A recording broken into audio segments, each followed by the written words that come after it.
Text. This video is part of the 20 Years 20 Stories initiative from the Australian Human Rights Commission celebrating 20 years of the Disability Discrimination Act. Visit www.humanrights.gov.au/20 stories for more stories and further information.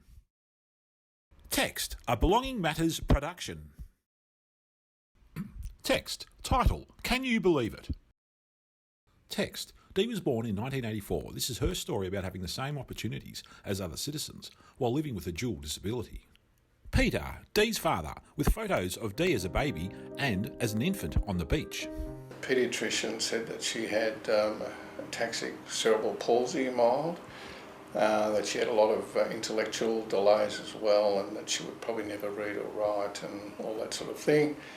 And he sort of said, go put her with her own kind and get on with your life, which we were quite devastated with. Graphic. Photo of Arradale Psychiatric Hospital.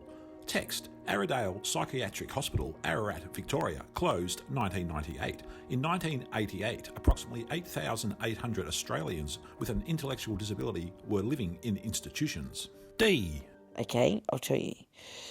I go into the shop and ask and tell them, welcome to the Boorandarra community. Jackie, Dee's mother, with vision of Dee's local shopping centre and a family photo. Well, it was when she turned 18. She said to me, I'm not going to live with you for the rest of my life. In the family home, she said, but I'm not going to live with a carer and I'm not going to live in a group home. Graphic. Photo. Man looking out window to garden.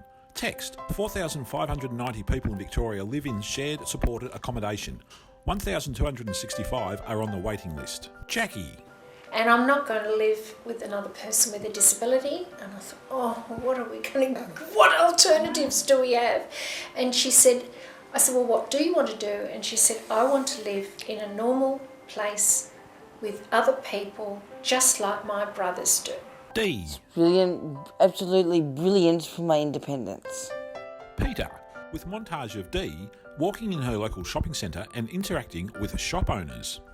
Her independence has grown remarkably. She continues to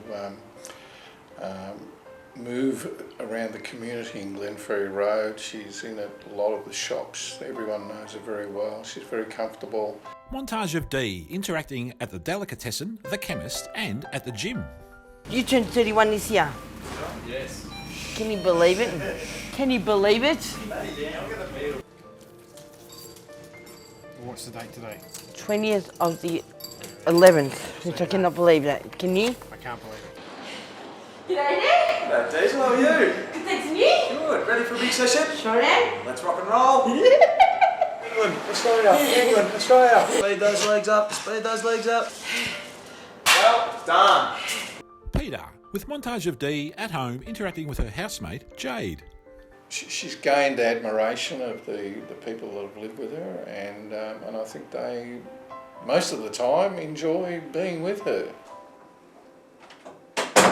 Hey, darling, how was your day? Good, thanks, and yours? Oh, yeah, not too bad, eh? How was work? Busy. Busy, yeah, mine too, actually. Jackie. They get a very nice unit. It's a place where they can call home.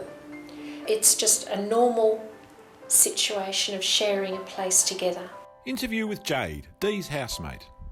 Usually my friends ask more about Dee than they do about me sometimes, I think. So, no, it's really great. And, I mean, Dee's not just a flatmate to me. She's a friend, so we all hang out together, which is really cool.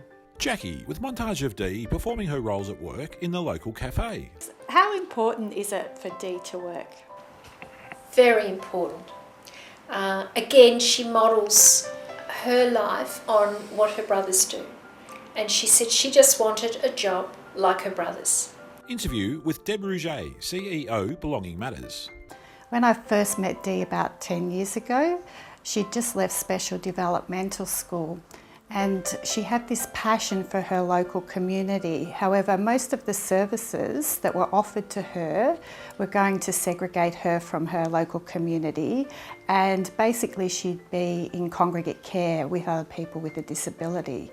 Our role really was to help Dee and her family hold on to a vision for a typical life.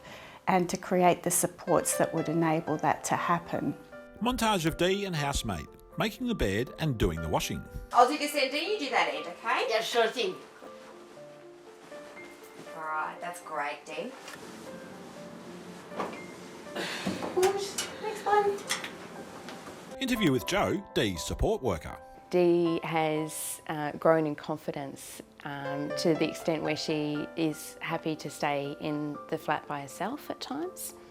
Dee's also able to advocate for herself and describe and articulate her dreams and goals. Jo assists Dee planning her trip to Graceland. What have you been working on? My budget for Graceland also. Yeah, do you want to show me?